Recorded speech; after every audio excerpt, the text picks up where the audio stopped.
en reparlera. Non, mais c'est un transfert de compétences obligatoire. On nous a filé l'eau, l'assainissement, les eaux pluviales et tous ces trucs-là. On peut bien nous filer l'armement. Mais ce jour-là, les maires seront devant leurs responsabilités. Alors moi, ce que je proposerais, c'est de faire une école régionale de formation des policiers municipales. Ah oui, vous savez. Parce qu'il y aura un problème de déontologie, de professionnalisme, de qualification. Parce qu'il ne faut pas qu'on devienne PM voilà, sans avoir la formation nécessaire. Enfin, moi, je n'ai Mais pas avec le connaissance qu'on ait CNFPT, recruté jamais un mot, un policier municipal qui ne soit pas aux normes de tous les diplômes demandés. mais c'est même pire que ça. C'est Certains d'entre vous sont peut-être des anciens policiers, mais il faut refaire la formation. C'est un truc de dingue. 4 mois de formation quand tu es ancien policier, tu arrives à... d'anciens policiers nationaux. Non, on en a nationaux, non. On en a eu. Mais tu sais que tu es un ancien gendarme, un ancien policier, tu veux devenir PM, tu dois tout repasser. 4 mois de formation. Au moins, Et ensuite ta formation pour détenir une arme. Donc en fait, pendant 6 mois, tu es non opérationnel. Donc les maires deviennent dingues. Ils récupèrent un policier national ou un gendarme. un foyer d'enfants ne peut pas en plus, pour le même prix, leur dire qu'ils ne sont pas compétents. Parce qu'il y a, où ils sont formés, où ils sont pas formés. Ce qui est intéressant quand même, c'est qu'il n'y a jamais eu un problème avec une police municipale pour l'instant. Et on en a 5000. Donc ça veut dire que les maires sont totalement responsables, que les équipes sont professionnelles. Oui, il y a une formation de toute façon, effectivement, une formation déjà préalable à l'armement pour tous les policiers, effectivement, et ensuite une formation continue sur l'armement, sur chaque arme, quelle qu'elle soit. Donc il y a vraiment un suivi qui est fait au départ par des formateurs de la police nationale et maintenant par des propres formateurs de la police municipale qui ont été eux-mêmes formés par des instructeurs en gendarmerie et police. Donc voilà, là-dessus, il n'y a pas en fait, de débat sur la formation, il y a vraiment une formation et un suivi. Déjà aujourd'hui, on peut l'améliorer, on peut toujours les suivants. C'est le recrutement, entre les polices, enfin, entre les différentes collectivités, et d'autant plus alors en grande couronne. Du coup, on a du mal à recruter, puisque vous avez plutôt tendance à rester sur le périmètre de petite couronne, ce qui se comprend. Et puis on n'a pas forcément les mêmes niveaux de primes à proposer aux agents. Donc voilà, il y a quand même un petit sujet, notamment aux grandes couronnes. Alors si en plus Paris crée sa police, ça va faire un appel d'air qui va être compliqué pour la deuxième couronne. Voilà, donc il y a l'intérêt Valérie là-dessus, effectivement, d'avancer. Moi je pense que les policiers municipaux de Meaux, ils n'ont pas envie d'aller travailler avec Hidalgo. Oui, ça je suis d'accord.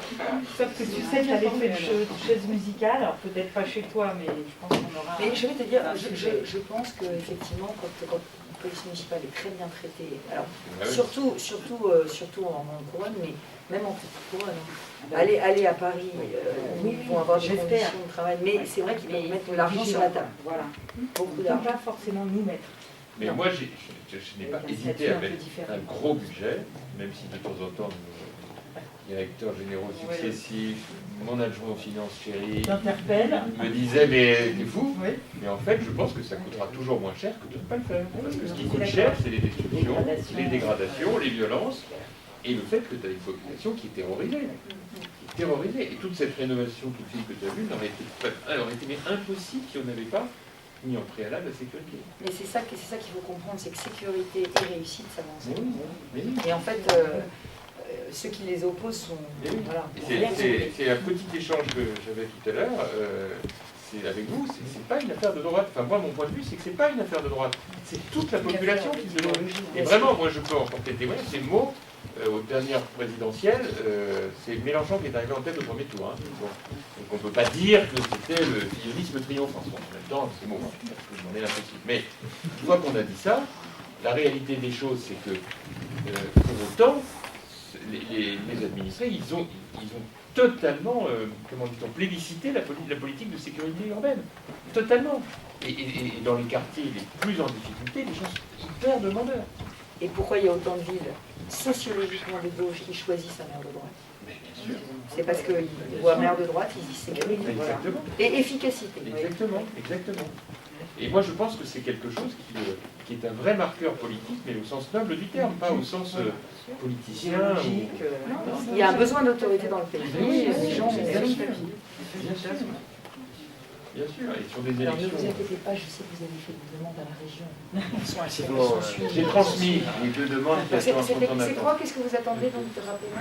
On a des demandes donc, sur la vidéoprotection. On a fait des demandes justement sur la station. Vous avez combien de caméras? Aujourd'hui, il y a 260 caméras. Ah oui, quand même. Et effectivement, donc, mais c'est pas suffisant. Non, c'est pas suffisant, effectivement, c'est jamais suffisant.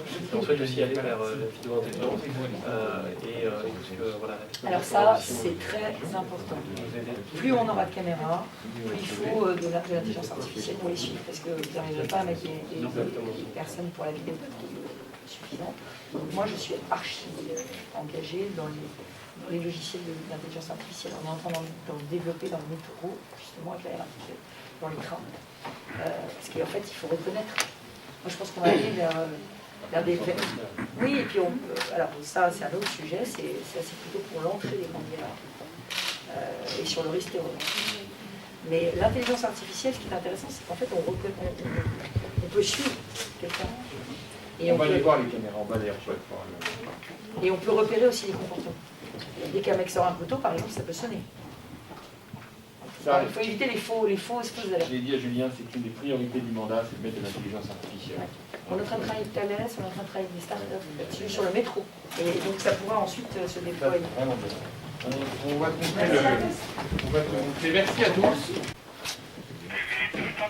Donc là, ça c'est hier, dans le cadre de commandage de station d'étudiants à Chartres. Donc là, c'est un dispositif police nationale de sécurité, parce que c'est du maintien de l'ordre. Ça, c'est le PJ. Voilà, on a reçu l'assistance. On a fait un transfert de caméras, par contre, au commissariat, pour votre information. Ici, on gère et on injecte les caméras dans le cadre de situations particulières, en l'occurrence ici, une gestion. Et donc, les opérateurs, opératrices ont été informés qu'un individu a lancé un pétard en direction des policiers. Et tout de suite,